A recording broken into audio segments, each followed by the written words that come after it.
dalam 10 tahun terakhir, Indonesia juga terus berperan aktif dalam mendorong upaya perdamaian di dunia.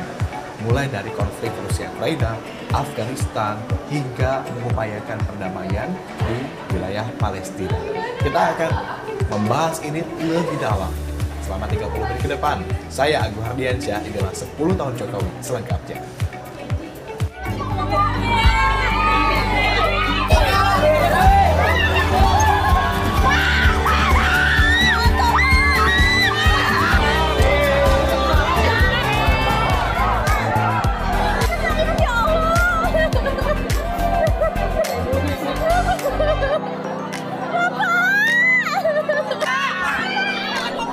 Sepuluh tahun sudah negeri ini dipimpin sosok Presiden Joko Widodo. Rasa cinta masyarakat terhadap sosok pemimpin negara satu ini makin hari makin tertanam di hati mereka. Terharu nih Pak Jokowi. Aduh, jangan-jangan.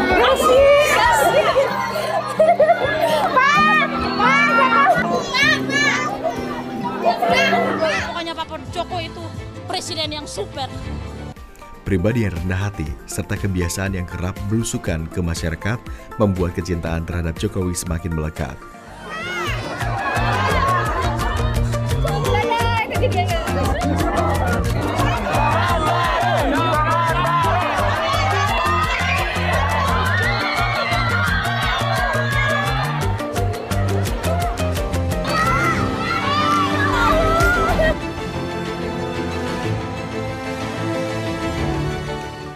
Detik-detik menjadi salah satu momen yang tak dapat dilupakan masyarakat Kupang, Nusa Tenggara Timur. Saat mengunjungi pasar Oerobo, Presiden Joko Widodo bertemu dengan wanita parubaya penyandang disabilitas. Dengan kondisi tubuhnya yang renta, wanita tersebut berupaya sekuat tenaga menyapa sang kepala negara. Alih-alih melanjutkan perjalanan, Presiden Jokowi malah membungkuk dan menyapa wanita tersebut. Jokowi pun memperbolehkan wanita tersebut mengelus kepalanya sambil mendengarkan keluhan penyandang disabilitas tersebut.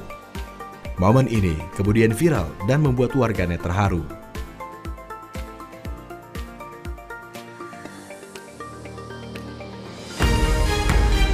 Merujuk data yang dirangkum Lembaga Survei Polling Institute tahun 2024, tingkat kepuasan masyarakat kepada Presiden Joko Widodo berada di angka 77,4%.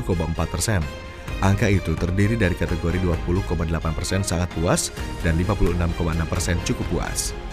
Adapun sebagian masyarakat yang merasa tidak puas terakumulasi sebesar 21,3% dengan kategori 18,1% tidak puas dan hanya 3,2% tidak puas sama sekali. Sedangkan sisanya 1,3% tidak menjawab pertanyaan survei. Tidak hanya dicintai rakyatnya, Joko Widodo juga cukup disegani di mata para pemimpin dunia. Kondisi ini menguatkan peran serta menjadikan posisi Indonesia makin diperhitungkan di tingkat internasional. Selain misi perekonomian, pesan perdamaian juga turut menjadi fokus Presiden Joko Widodo di kancah diplomasi internasional. Sebut saja pertemuan dengan Presiden Rusia, Vladimir Putin ketika konflik Rusia dan Ukraina memanas. Kemudian pertemuan dengan Presiden Republik Rakyat Tiongkok Xi Jinping yang akhirnya berbuah kesepakatan untuk mewujudkan deeskalasi di Gaza. Pesan perdamaian untuk tanah Palestina turut disampaikan kepada para pemimpin negara adidaya, Barack Obama dan Joe Biden. Hingga jelang masa purna tugasnya, pesan perdamaian dari Indonesia masih menggema di dunia. Diplomasi tingkat tinggi yang dilakukan Menteri Luar Negeri atas arahan Presiden Jokowi masih terus dilancarkan. Artinya, meski roda pemerintahan Presiden Jokowi berakhir, perjuangan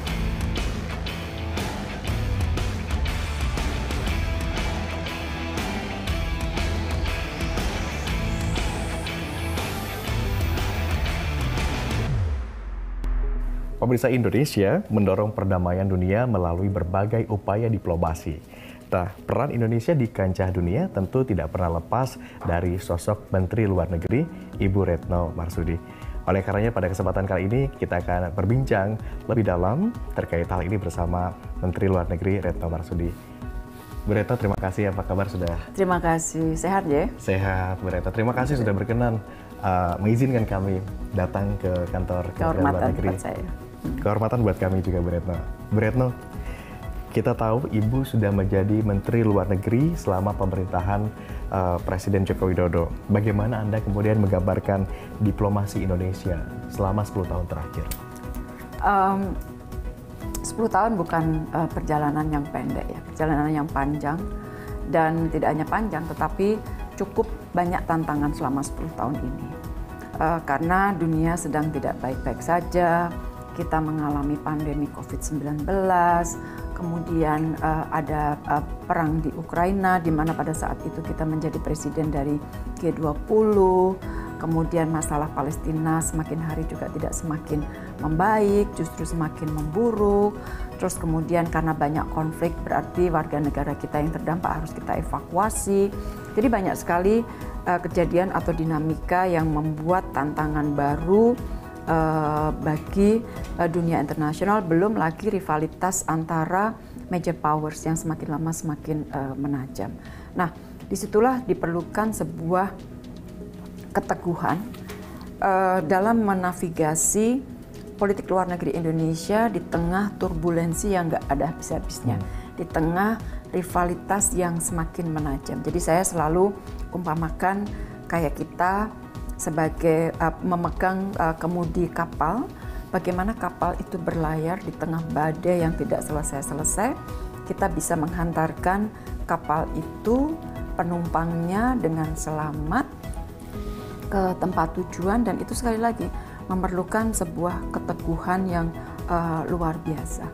Oke, dan Indonesia berhasil melakukan itu begitu katakan. Alhamdulillah karena test case kita kan dalam kondisi normal.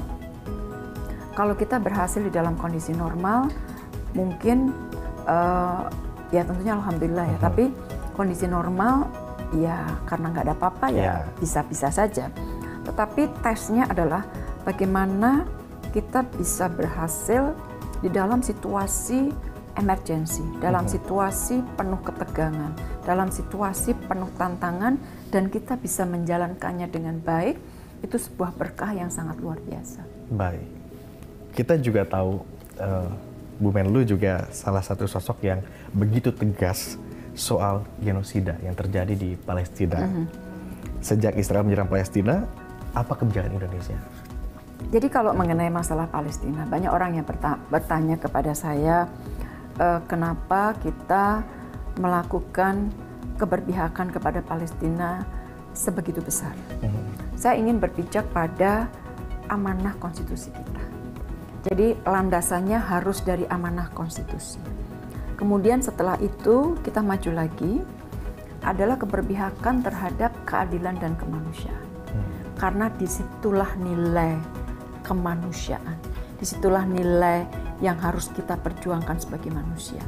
Membela keadilan, justice, dan membela humanity, kemanusiaan. Dan untuk mewujudkan itu kita tidak hanya memberikan dukungan politik, membela terus, tetapi juga memberikan dukungan lain dalam bentuk bantuan-bantuan. Terus kemudian kita memberikan capacity building. Saya pernah bertemu dengan para pengungsi Palestina yang ada di Amman, terutama kaum perempuannya. Disitulah kita memberikan pelatihan agar secara ekonomi mereka lebih mandiri. Karena pertanyaannya adalah pada saat mereka mengungsi, mereka tidak tahu kapan mereka akan kembali ke rumah mereka, ke tanah mereka. Jadi para pengungsi ini juga perlu di-empower. Tapi jangan lupa bahwa tanah Palestina adalah hak bangsa Palestina yang harus dikembalikan. Termasuk upaya juga dilakukan melalui forum internasional ya. Kita lihat Bu Retno Marsudi juga begitu menghentak begitu di berbagai forum internasional untuk menyuarakan Jadi upaya untuk menyuarakan hak-hak Palestina tentunya memang harus disuarakan baik di forum-forum bilateral maupun di forum-forum multilateral atau internasional. Termasuk tentunya di dalam pertemuan Dewan Keamanan PBB, sidang Majelis Umum PBB, di mana sebenarnya bukan hanya saya saja ya, tetapi mayoritas negara-negara memiliki suara yang sama membela hak-hak bangsa Palestina. Tentunya dengan variasi masing-masing, tetapi ruhnya adalah sama, membela hak, membela keadilan dan kemanusiaan. Baik. Dengan sikap kita begitu di berbagai forum internasional tadi, kemudian bagaimana Bu Retno Anda menjelaskan posisi Indonesia saat ini di mata dunia? Tidak mudah untuk dunia menghormati kita. Jadi penghormatan, trust, kepercayaan dunia itu tidak turun dari langit. tidak jatuh dari pohon. Tetapi itu adalah sesuatu yang harus kita upayakan. We have to earn it. Dan itu sebuah investasi jangka panjang. Negara dunia itu akan melihat negara lain dari apa yang dia kontribusikan untuk dunia. Jadi kan kalau kita lihat politik luar negeri itu kan pilarnya ada 2 besar. Satu adalah politik luar negeri dijalankan untuk memperjuangkan kepentingan nasional. Itu pasti, semua negara melakukan itu. Tetapi politik luar negeri juga dijalankan untuk berkontribusi bagi perdamaian dunia. Nah, disinilah negara-negara dunia akan melihat seberapa jauh negara tersebut berkontribusi bagi dunia. Dan alhamdulillah dengan segala peran kita di berbagai macam isu, kita mendapatkan trust. Dan kita dilabel oleh dunia sebagai bridge builder. Bridge builder. Bridge builder, jadi menjembatani segala perbedaan. Tadi saya bicara mengenai masalah rivalitas. Rivalitas itu kan dasarnya adalah perbedaan yang tajam. Nah, disitulah kita banyak bermain, menjembatani perbedaan-perbedaan yang ada di dunia. Dan ini juga terbukti pada saat kita menjadi Presiden G20. Andai kata Indonesia tidak dipercaya oleh anggota G20, andai kata Indonesia tidak diakui perannya sebagai bridge builder atau dapat memainkan perannya sebagai bridge builder, mungkin cerita G20 akan sangat berbeda dengan cerita yang kita miliki sampai saat ini. Oke, artinya Indonesia saat ini sebagai negara berkembang justru punya peran besar di mata dunia dan dipandang baik begitu ya. Tentu reputasi ini juga tidak lepas dari peran Ibu Menlu begitu ya dalam membuat nama baik Indonesia begitu bersinar. Tentunya semuanya kan dengan arahan dari Presiden ya. Jadi apa yang saya lakukan itu semua adalah atas arahan Presiden Joko Widodo, dan saya beruntung karena saya memiliki komunikasi yang sangat luas, akses saya sangat luas, terbuka, dan Presiden memberikan kepercayaan dan membuka akses komunikasi seluas mungkin. Jadi bisa misalnya untuk sebuah konsultasi, misalnya saya akan ke PBB, biasanya saya meminta waktu bertemu dengan Presiden. Dan saya sampaikan, Pak, ini kita akan hadir di pertemuan-pertemuan ini, untuk isu ini kira-kira seperti ini, apakah ada arahan lain dan sebagainya. Presiden biasanya memberikan arahan. Selalu ada arahan? Gitu. Ya, pasti itu. Okay. Bu Retno, kalau begitu, kalau bicara soal politik luar negeri Indonesia, kita tahu politik bebas aktif begitu ya. Bagaimana Anda melihat diplomasi kita yang memegang teguh prinsip bebas aktif tadi selama 10 tahun terakhir? Jadi banyak orang yang bertanya mengenai masalah politik luar negeri Indonesia bebas aktif, apakah masih relevan atau tidak? Saya selalu bertanya balik, emangnya ada pilihannya lebih baik? Kenapa bebas aktif masih relevan dan manfaatnya maksimal untuk Indonesia? Dengan bebas aktif, kita bebas berteman dengan siapapun. Siapa saja. Selama pertemanan tersebut saling menguntungkan dan menguntungkan kepentingan Indonesia. Jadi untuk satu isu A mungkin kita berkolaborasi dengan negara X. Dengan kepentingan B kita berkolaborasi dengan negara Y misalnya. Kita memiliki space yang cukup untuk bermanuver. Bebas. Aktif, kita dengan space yang luas, kita dapat memerankan peran aktif kita di dalam berkontribusi. Karena apa?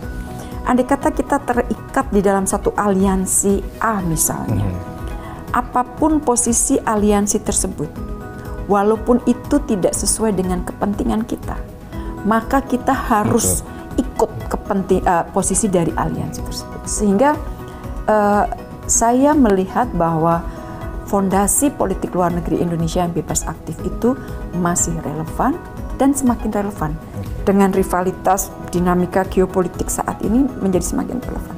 Indonesia menjadi lebih luasa begitu dengan demikian ya? Betul. Oke, termasuk kebijakan-kebijakan lain yang akan ditelurkan juga kita lebih luasa lagi ke depannya.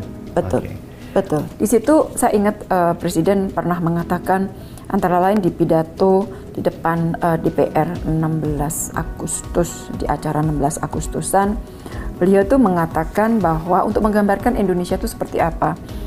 Beliau mengatakan bahwa Indonesia adalah Indonesia, kita bekerja sama, berteman dengan siapa saja, tetapi kita tidak dapat didikte oleh siapapun. itulah Indonesia. Jadi kalau untuk menggambarkan Indonesia seperti apa, exactly seperti apa yang disampaikan oleh Presiden. Fluid tapi kokoh. Ya, gitu ya. Ya betul.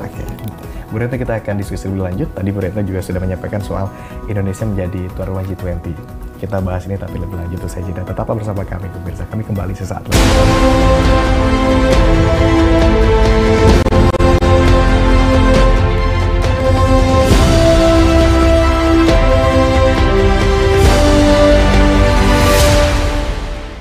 Terima kasih Anda masih bersama kami, masih bersama saya Agung Hardiansyah. Pemirsa, Indonesia beberapa kali menyelenggarakan event-event menjadi tuan rumah untuk acara bergengsi berskala internasional. Kita akan diskusikan lebih dalam terkait hal ini masih bersama dengan Menteri Luar Negeri Ibu Retno Marsudi. Bu Retno, selama 10 tahun terakhir Indonesia kerap menjadi tuan rumah event-event bergengsi skala internasional.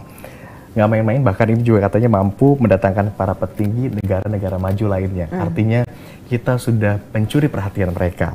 Apakah ini juga menjadi salah satu fokus utama diplomasi kita sejak awal Bu Retno menjabat? Jadi kebetulan untuk G20 dan juga untuk ASEAN memang sifatnya rotasi. Rotasi, pas kebetulan tahunnya itu berdampingan. Berdampingan 2022, 2023. Dan yang menjadi catatan sejarah adalah dua keketuaan itu terjadi pada saat dunia sedang dalam kondisi sangat sulit. Sangat sulit karena adanya konflik perang dan lain-lain. Jadi pada saat kita mau mengambil keketuaan G20 di mulai Desember 2021, di situ hitungan kita, kalkulasi kita adalah menghitung bagaimana keketuaan itu dapat dijalankan dengan dampak dari COVID-19. Kan itu COVID belum selesai. Jadi dampak ekonominya, dampak movementnya, apakah memungkinkan para leaders, pemimpin tersebut hadir, apakah COVID ini akan memburuk lagi atau apa. Jadi semua kita hitung.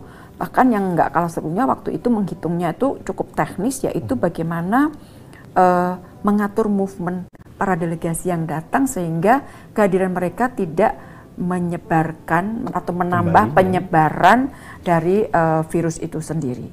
Nah, jadi pada saat kita mulai, hitungan kita adalah pandemi. Oke, mari kita hitung ada risiko besar nih, adalah pandemi.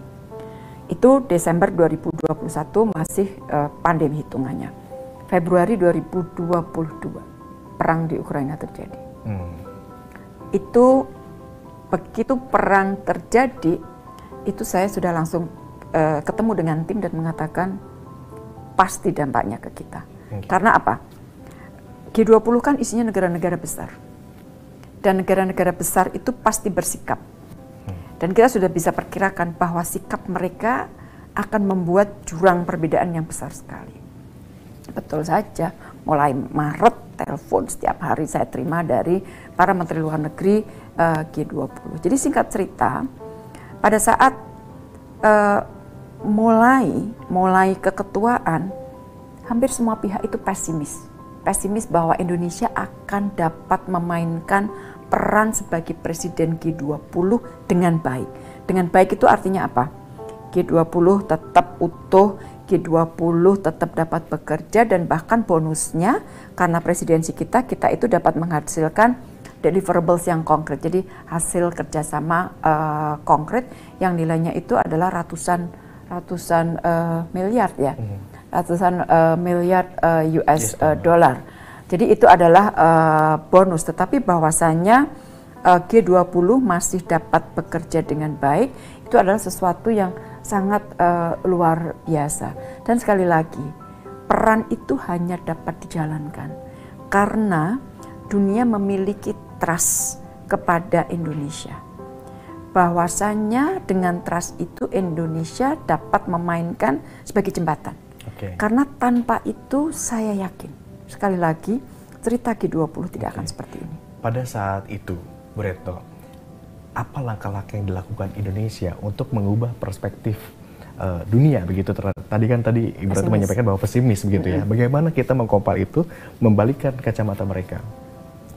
Kita Jadi di titik yang sangat kritis itu saya banyak sekali melakukan perjalanan ke masing-masing ibu kota, ke masing-masing capital dari negara anggota G20. Di tengah Bu Retno bahkan langsung datang. Ya, jadi saya harus bicara dengan mereka satu persatu. Lewat telepon pasti, tetapi bicara langsung, kita datengin, kita bicara di tengah connectivity yang belum pulih ya. Jadi tantangan pandemi belum beres, tentu ada connectivity-nya masih belum beres. Saya datang satu persatu ke mereka. Saya mulai dengan what do you want? Saya ingin mendengarkan. Jadi setelah saya bicara dengan mereka semua, saya bisa mulai menggambarkan, oh ini gap-nya cukup banyak nih. Jadi kan kita memetakan ya, kita mapping dulu posisi mereka. Begitu sudah mappingnya selesai, baru kemudian oke. Berarti saya harus membangun jembatan di sini, jembatan di sana, jembatan di situ, dan sebagainya. Itu negosiasinya sampai betul-betul hari terakhir sebelum KTT itu berlangsung. Dibuka. Itu baru selesai maghrib, besoknya dibuka, maghrib di hari itu baru saya selesai bernegosiasi dengan Menteri Luar Negeri Rusia. Jadi negosiasinya itu sudah tidak dipegang oleh tim negosiator. Jadi para negosiator itu di beberapa titik udah mengatakan give up, nggak bisa jalan terus, udah mentok-tok. Nanti kalau sudah mentok, Chief Negotiator Indonesia, Pak Dubes Triansah Jani, telepon saya. Dia bilang, Red, karena kita teman jadi panggilnya nama, Red, udah nggak bisa maju, gua nggak bisa maju, udah mentok. Lo mesti, dia bilangnya, lo mesti cebur deh, lo mesti nyebur. Masuk saya, masuk, di mana titik ininya dan sebagainya, mulai lagi kita telepon satu persatu dan sebagainya. Nah, kita diuntungkan karena kita berteman dengan semua. Itu moral story-nya adalah berteman baiklah dengan sebanyak saja mungkin orang. Ya. Bu Retno, kita tahu juga Indonesia selain G20 kan ada beberapa event-event besar lainnya, begitu ya. Di antara semua event-event yang pernah diselenggarakan di Indonesia, mana yang paling memorable? Semua ya. Semua, karena semua itu ada dinamikanya sendiri. Tentunya yang sangat memorable dari semua peristiwa-peristiwa besar itu ya bagaimana kita berburu vaksin untuk COVID. Pada saat itu ya? Pada saat itu. Begitu sulit kita bisa bayangkan kalau bukan karena diplomasi. Begitu sulit dan rebutan kan? Yeah. Apalagi di tahap-tahap awal kan? Semua punya kepentingan yang sama. Semua punya kepentingan, banyak negara yang punya duit, langsung booking vaksinnya sebanyak-banyaknya. Kita harus mikirin Indonesia dengan penduduk yang besar. At the same time, karena rasa tanggung jawab kita terhadap negara berkembang lain, kita harus mengamankan juga kepentingan negara-negara berkembang. Terus kemudian G20, kemudian keketuaan ASEAN, belum lagi urusan di setiap konflik tadi saya sampaikan evakuasi warga negara Indonesia. Jadi banyak sekali momen-momen besar. Momen besar bukannya besar tapi besar dan sulit ya. Tingkat kesulitannya sangat tinggi yang terjadi di dalam kurun 10 tahun terakhir ini. Bu Retno, since tadi mention soal perburuan vaksin, kami percaya itu upaya yang begitu sulit karena seluruh dunia punya kepentingan yang sama, sedang berburu hal yang sama juga begitu ya. Pada saat itu bagaimana Indonesia bisa berpenetrasi untuk mendapatkan vaksin itu? Sangat terukur keputusan kita, kenapa kita harus cepat berjalan mencari vaksin. Itu saya bersama dengan Pak Erick Thohir tuh, betul-betul pada saat itu, dan kita juga berjalan tentunya dengan tim Kementerian Kesehatan ya. Beberapa kali Pak Budi Gunadisadikin juga ikut dengan kita ya. Dalam upaya pencarian itu? Dalam rangka pencarian vaksin. Bernegosiasi dengan mereka, meyakinkan mereka bahwa kita tertarik untuk mendapatkan vaksin. Belum lagi kalau ada negara yang dia sudah punya alokasi vaksin yang lebih banyak daripada penduduknya, kita mulai ketok pintu satu-satu. Istilahnya gini, bagi dong, bagi dong vaksinnya, gue masih perlu banyak dan sebagainya. Dan pada saat itu kita memang solidaritas dunia perlu diapresiasi pada saat itu. Berbagi untuk mengatasi kesulitan, karena pada saat itu di titik itu kita betul-betul berkeyakinan kalau tidak selesai semua, maka tidak akan selesai. Jadi kalau Indonesia misalnya selesai, kita bisa. Tapi negara-negara tetangga kita masih kena. Itu pasti akan saling, akan saling menularkan. Jadi kita berprinsip mari kita selesaikan bersama-sama. Dan sekali lagi, sebenarnya itu contoh sebuah solidaritas yang seharusnya dipakai dalam menyelesaikan semua masalah dunia dan pertemanan lagi. Karena saya ketok pintu teman-teman saya ke Belanda dapat berapa juta, saya ke Amerika dapat berapa juta dan sebagainya, itu semua dikumpulkan dan kita itu total dapat lebih dari 516 juta dosis vaksin. 26% diantaranya itu kita peroleh dengan gratis. Pertemanan. So at the moment ketika kita ketuk pintu, mereka wide open juga. Solidaritas dan juga pertemanan. Gitu ya. Bu Retno, terima kasih banyak sudah berbagi insight bersama kami. Tentu ini juga menjadi pelajaran besar bagi kita bersama. 2 poin tadi yang mungkin Bu Retno sampaikan adalah solidaritas dan juga pertemanan. Kita terbuka kepada siapa saja, tentu itu akan meluaskan langkah kita juga. Thank God it's you, Bu Retno, karena kalau bukan karena upaya-upaya diplomasi yang dilakukan, tentu Indonesia punya cerita lain dibandingkan hari ini. Berbeda. Terima kasih sekali, terima Bu kasih. Retno. Terima kasih banyak. Dan pemirsa, demikian diskusi kita bersama Menteri Luar Negeri Retno Marsudi, di mana dalam 10 tahun terakhir kita tahu mata dunia kini sudah berbeda memandang sosok Indonesia tentunya. Saya Agung Haryadi, sampai jumpa lagi.